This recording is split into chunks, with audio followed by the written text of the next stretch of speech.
দর্শক, সিলেটের বিপক্ষে কেমন বিধ্বংসী এক ইনিংস খেলেন সাব্বির রহমান। মাঠে নেমেই করলেন ইতিহাস। সাব্বিরের এমন দুর্দান্ত ইনিংসে বড় সংগ্রহের দেখা পেয়েছে ঢাকা ক্যাপিটালস।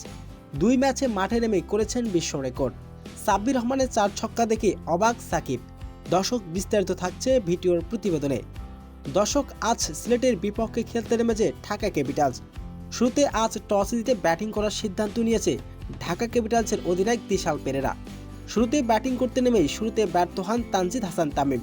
তবে এদিন বিধ্বংসী ইনিংস খেলেছেন লিটন দাস এবং মিথুন। লিটন দাস অবশ্য 48 বলে 73 রানের বিধ্বংসী এক ইনিংস খেলেছেন। লিটন মিথুন আউট হওয়ার পর এরপর ব্যাটিংয়ে আসেন সাব্বির রহমান। মাঠে নেমে ছক্কা দিয়ে রানের খাতা খুলেন সাব্বির। তবে এদিন সাব্বির রহমান বিধ্বংসী এক ইনিংস খেলেছেন। মাত্র 10 বলে 23 রানের বিধ্বংসী ইনিংসে নির্ধারিত 6 উইকেট হারিয়ে 193 রান করেছেন ঢাকা ক্যাপিটালস।